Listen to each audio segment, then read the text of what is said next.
તો એમ હતું કે હું રાજકોટ જઈશ તો ત્યાં મને નોકરી તો મળી જશે, પણ ના, ત્યાં પણ મને નોકરી ન મળી. હવે હું શું કરીશ?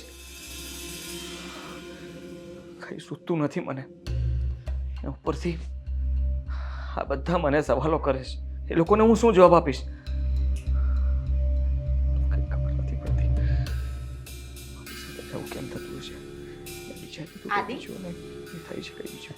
આદિ, નોકરી? હા, શું વિચારો છો ને? આમ એકલા એકલા શું બબડો છો તમે?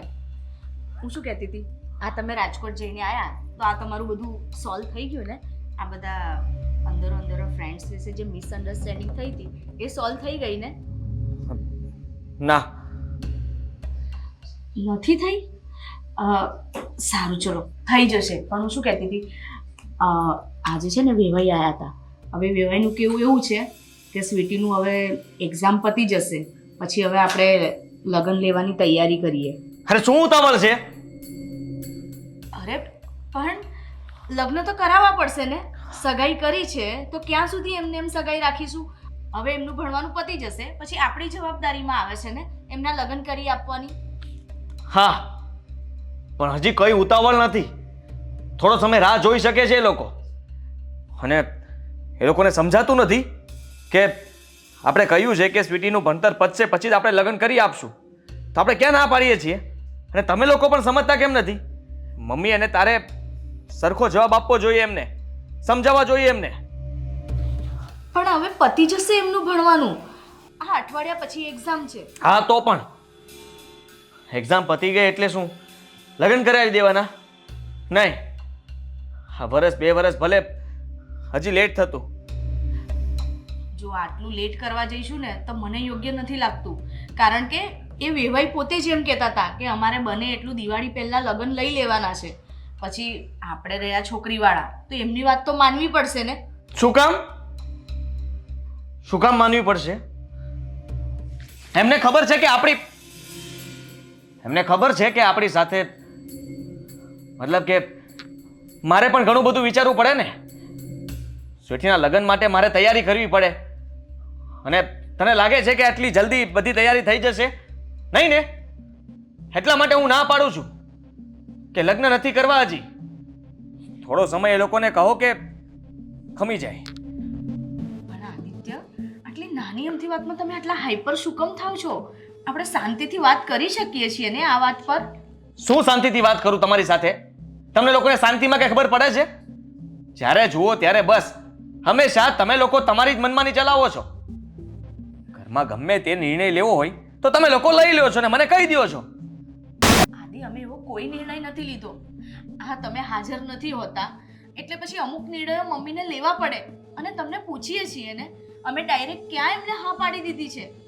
આ ઘરની જવાબદારી મારી છે ને. હા, કઈ પણ કરતા કે લેતા પહેલા મને પૂછવું જોઈએ. આદિ, પણ કાયમ તમે ઘરની બહાર જ હોવ છો. આ કેટલા દિવસ પછી તમે આજે આવ્યા? હા, તો હું કામ કરું છું ને. હું કઈ શોખનો બહાર નથી જતો. કામ કરવા પણ ના જાઉં? આદિ, હું એમ નથી કહેતી. મારે તારી સાથે કોઈ વાત જ નથી કરવી. તમને કઈ કહીએ છીએ તો તકલીફ પડે છે અને પાછું સંભળાતું તો છે નહીં. અને પછી કહેશે કે ગુસ્સો કરે છે. ગુસ્સો ના કરું તો શું કરું? આદિ, સુઈ જા તું.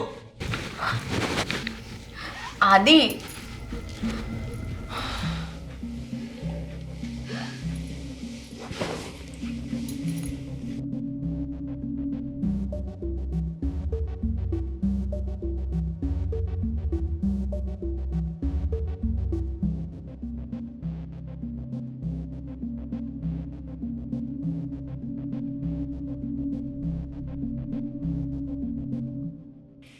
શું થઈ ગયું છે આદિને? શું કામ આવું વર્તન કરે છે? કંઈ જ સમજાતું નથી.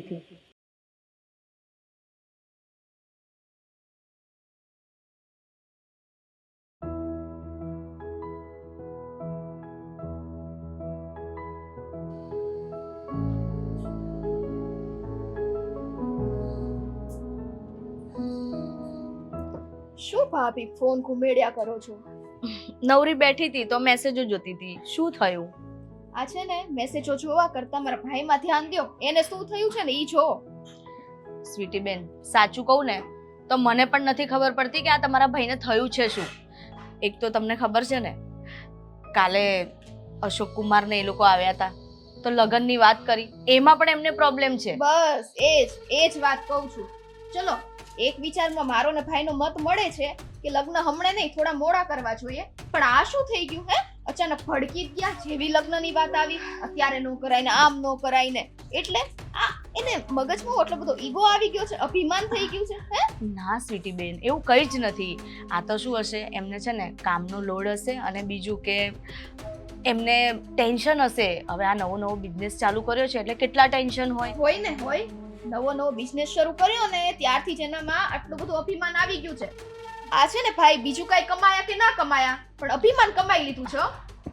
એવું નથી સ્વીટી બેન, નક્કી એમને કંઈક તો ટેન્શન છે, એ આપણને કહેતા નથી અને ગુસ્સો થયા કરે છે આપણી પર. હા એ જ ને, ટેન્શન છે તો ટેન્શન ઘરના સભ્યો સાથે શેર નહીં કરે તો બીજે ક્યાં જઈને શેર કરશે? પણ નહીં, અહીંયા તો એમને નકરો ગુસ્સો જ કરવો છે, એની સિવાય કઈ આવડતું નથી.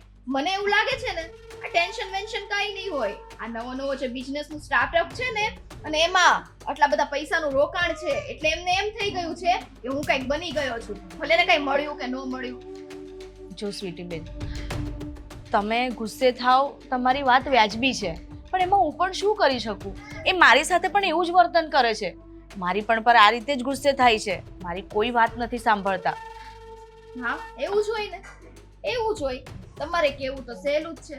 અત્યાર સુધી ભાઈ આપણે કેટલી કેર કરતા હતા, આટલું ધ્યાન રાખતા હતા, સડનલી એનો સ્વભાવ ચેન્જ થઈ જાય છે. એ પણ ક્યારથી? થોડુંક મગજ હોય તો આપણી પાસે વિચારવા જેવી વસ્તુ છે ને, કે જ્યારથી આ બિઝનેસની વાત આલી છે ત્યારથી ભાઈનો મગજ ચેન્જ થયો છે. સ્વીટી બેન, તમે છે ને આમ ગુસ્સે ના થાઓ અને મગજ થોડું શાંત રાખો. આજે તમારા ભાઈ આવે ને તો એમની સાથે વાત કરીશ. કરવી જ પડે ને ભાભી, કરવી જ પડે. અને તમે શું કહો છો? ગુસ્સો શાંત રાખો. જેને ગુસ્સો શાંત રાખવાનો છે એને તો ગુસ્સો શાંત રાખવો નથી. મમ્મી રિક્વેસ્ટ કરીને તૂટી ગયા કે ભાઈ આગળ પાછળ કામ થતું હોય તો કર, એક દિવસ આ નહીં. પણ એમને તો એવું કાંઈ છે જ નહીં. બસ કામ ને કામ, જાવું ને જાવું. જો ભાભી, છેલ્લી ને પહેલી વાર છે, એક તો મારા લગ્નની વાત ચાલે છે અને તમને એ ખબર છે મારે અત્યારે લગ્ન કરવા નથી. ભાઈને સમજાવવા હોય ને એ રીતના સમજાવી દો, બાકી હું વાત કરીશ ને તો ભાઈથી સહન નહીં થાય, યાદ રાખજો. મને તો એ નથી સમજાતું, હું કોને સમજાવું. સાચું કહું ને તો અહીં મને જ કોઈ નથી સમજતું. ત્યાં મમ્મી મને કહે છે તું કશું નથી કહેતી, અહીંયા સ્વીટી બેન મને કહે છે કે તમે કશું નથી બોલતા, ધ્યાન નથી રાખતા. પણ આ લોકોને કેવી રીતે સમજાવું કે આદિત્ય મારી સાથે પણ એવું જ વર્તન કરે છે જેવું એ લોકો સાથે કરે છે? મારે આદિ સાથે વાત કરવી જ પડશે કે આવું શું કામ કરે છે.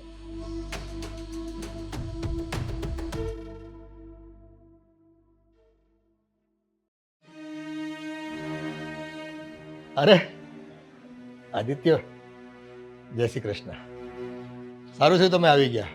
હું આમે તમને ફોન કરવાનો જ હતો કે સ્વીટી અને અશોકના લગ્નની હવે કંઈ તારીખ નક્કી કરી નાખીએ અને જલ્દી લગ્ન લેવડાવીએ. હવે અરે શું ઉતાવળ છે તમારે એટલી બધી? કેમ ભાઈ, સગાઈ થઈને 8-10 મહિના થઈ ગયા અને હવે સમય પાકી ગયો છે, છોકરાને લગ્ન કરાવી દેવા જોઈએ. મેં તમને કહ્યું હતું ને, એનું ભણતર પતી જશે પછી લગ્નની વાત કરીશું આપણે. એ ભણતર પતી ગયું ને, એક્ઝામ અપાઈ ગઈ, રિઝલ્ટ આવી ગયું હશે હવે તો. અરે હજી છેલ્લું વર્ષ બાકી છે અને એની એક્ઝામ પણ બાકી છે. હા, ભણતર પત્યું ના કહેવાય. તમે લોકો આ લગ્ન માટે ઉતાવળ કરાવો છો ને, સાવ ખોટી કહેવાય. અને હું તમને એ કહેવા માટે જ અહીંયા આવ્યો હતો કે તમે છે ને આ ખોટી લગ્નની ઉતાવળ ન કરાવો ને મારા મમ્મીને પણ કહી દેજો. અરે પણ આ પરિવારમાં બધા મને સભ્યો પૂછતા હોય, અશોકની સગાઈ થઈને ઘણો સમય થઈ ગયો અને હવે તો અમારે લગ્ન લેવડાવવા પડે ને. આ બધું મારો દીકરો વિદેશથી આવે છે તો બધું ખરા ટાઈમે કરી નાખવું પડે અમારે પણ. તમારો સમય અમારે સાચવવાનો? અમારો સમય મતલબ કે મારે મારું જોવાનું હોય કે નહીં? લગ્ન કેવી રીતે કરવા એ મને ખબર છે અને એના માટે થઈને મને થોડો સમય જોઈએ છે. હા, તમે ઉતાવળે લગ્ન કહો એ રીતે લગ્ન ન થાય. પણ હજી કેટલો સમય જોઈએ છે? એક તો મગનું નામ મરી પડો તો ખબર પડે ને. કોઈ તકલીફ હોય તો અમને કહો. હજી 1-2 વર્ષ લાગશે પછી લગ્ન થશે. ભાઈ અમારા પરિવારમાં છે ને આટલી લાંબી સગાઈ કોઈ રાખતું જ નથી. આ તો ઠીક છે કે અમે મન મોટું રાખી અને છોકરી ભણતી હતી એટલે આટલો સમય આપ્યો. હા, અમારી જ ભૂલ છે. આ સગાઈ નક્કી થઈ ને ત્યારે અમારે એમ બોલી કરવાની હતી કે લગ્ન અમે કહેશું ત્યારે થશે. પણ એવું થોડું ચાલે વ્યવહારિક બાબતોમાં. વ્યવહારિક બાબતોમાં તો તમારી બેન ભણી લીધું છે, અભ્યાસ કરી લીધો છે. હવે અમારે પણ વ્યવહારિક બધા પતાવવાના હોય ને. હા, તો અમારે પણ પતાવવાના હોય ને. હા, તમને ખબર છે કે મારા પપ્પા નથી, ઘરની બધી જવાબદારી મારા માથે છે. તો હું જ્યારે નક્કી કરીશ ને ત્યારે મારા બેનના લગ્ન થશે. પણ આ તમે ખોટી જીદ કરો છો. અભ્યાસ પતી ગયો હોય અને વ્યવહારિક રીતે એ વાત છે કે છોકરીનું લગ્ન છે ને જટ કરાવી દેવાના હોય તમારે પણ. હા, અમારે કરાવી દેવા છે.